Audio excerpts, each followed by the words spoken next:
Called. What is synesthesia? I'm going to try and show it to you just a little bit. Scientifically, synesthesia is what happens when people see colors or colors or feelings or tastes from either a sound or anything. What happened to me was I had colored hearing. So in any melodic scale, if I can get a quick soundtrack really quick. So in any melodic scale, you have do, re, mi, fa, sol, la, ti, do. Or if you're more number inclined, you have 1, 2, 3, 4, 5, 6, 7, 8. What my mind did to me was it associated each note with a color. And not just a color, but a gender. So one was a white man. Not white as in race, but white as in color. So 1 is a white man, 2 is a red woman, 3 is a green man, 4 is a brown woman who always reminded me of my mother, and it's a true story. 5 is a gray man, 6 is a maroon woman, 7 is a blue man, and 8 is a white boy. So that's what I did. And then I started learning chords, and my mind started associating emotions with chords. So you have your, just a simple chord structure. I associated this with happy, sad, happy, anxious, sad, and hopeful. And then I started learning new chords, and this became perturbed, evil, majestic, horny. I can't lie, it really does say horny. And then I started learning new chords, and I started associating colors to these chords. So this was yellow, dirty yellow, walnut brown, and gray, but like a sexy kind of gray. It has to be that kind of gray. So Fly Me to the Moon would go, fly me to the moon and let me play among the stars. In my head, I saw sad white boy, perturbed woman, angry blue man, and a green guy. And that's really weird. But it's the truth, and that was me. So I carried on with this phenomenon, not knowing exactly what it was, but what I did that very day was I sat down behind my keyboard and I played every single song I knew up until that point. It was amazing. And something just clicked. Something just felt right, and everything was perfect. And that was the best day of my life. Now, what do these 2 days have in common? Almost nothing. One day was really crappy, the other day was really awesome. But both days showed me, or taught me something really important about myself. Both days showed me how I hear and process things, and how different my reactions could be at a glance. Both days were about the mind. Which brings me to the title of my story, Walk with Your Mind and Run with Your Heart. A little bit more about me first. I was born into the coolest family ever. My dad and mom, they fed life into me like a buffet, just kept feeding me with stuff. I did everything as a kid. I swam, I had swimming class, I had piano and violin, I had drama class, I had swimming, I had gymnastics. I don't know why I was put in gymnastics. I was. And I became a better man because of that. They gave me options. Swimming, though, was the priority because it was the thing I was best in at the time. I notched up some decent times. I joined a club program, got picked up by the sports school, ended up on the youth team, the national youth team, had a chance to travel the world, and had a competitive career for about 12 years. Now in swimming, we learned this thing called negative splitting. What's negative splitting? It's a competitive tool, and it's a fantastic way to piss people off. It's so good. Basically, what this is, okay, in every race you have 2 halves, right? First half, second half. To negative split is to deliberately go slower in the first half than the second half of your race. That's it. So you pace your opponent, and when it's time, you go for the kill. What this requires, though, is extreme sensitivity to your pace, how fast you're going at any point in time.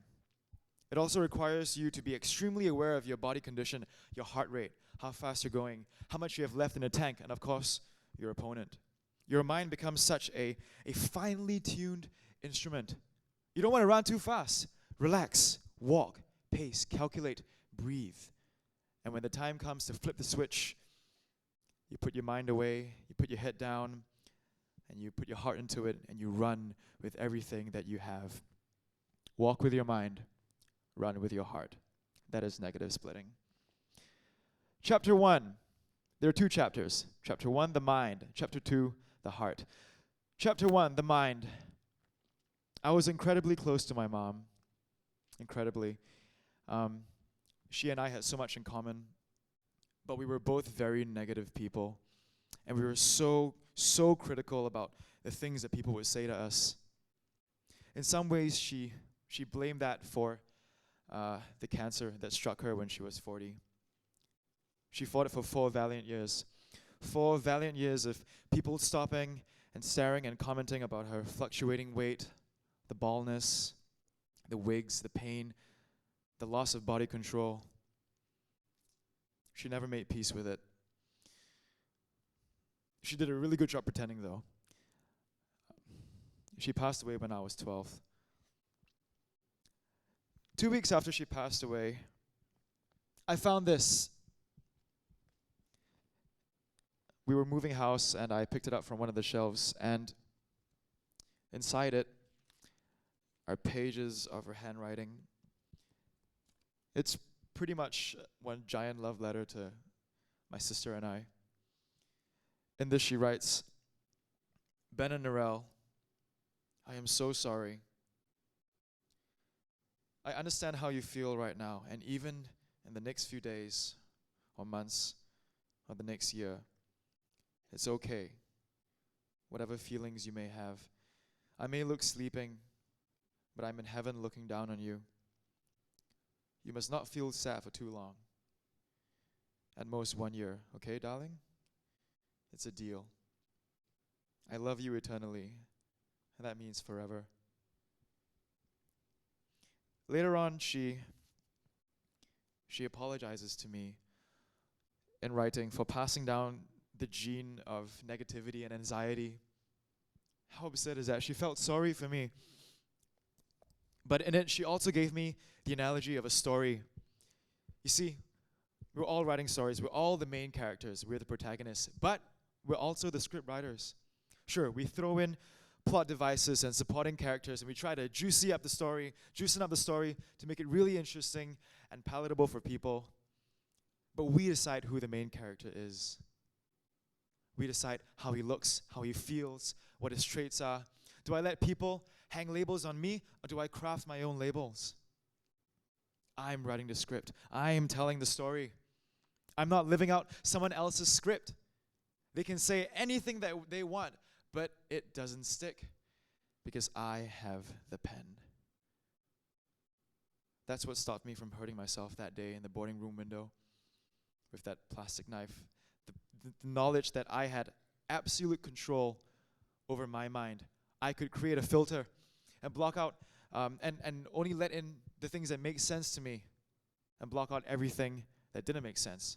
Almost like writing music. I put in the chords and the melodies that make sense to me.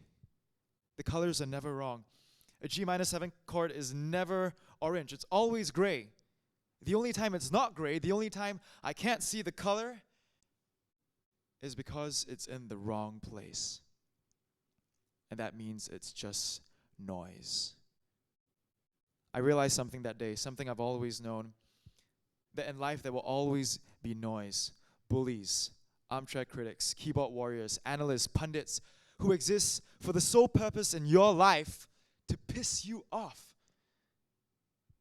And you know what? They call you names, they put you down, they call you short, fat, ugly, hopeless. And here's the thing. They're so important. So important. So important that I wrote a poem about it. It goes like this. There are people who talk, there are people who do. The people who talk need the people who do. The people who do need the people who talk. There are people who talk, there are people who do. Sounds like Dr. Seuss. See, the people who talk are the noise. The people who do, you and I, we make music. Make music from the noise. How else are diamonds made? When the noise first hits me, it feels like a bullet. That anxiety. I can't move. I freeze up. I can't think. And it just spreads. I'm immobile. And it's like a virus. It's like a poison. But before it hits my heart, I grab hold of it. And I take a look. It's just another chord. It's just another note. As beautiful as ever, but in the wrong place. So what do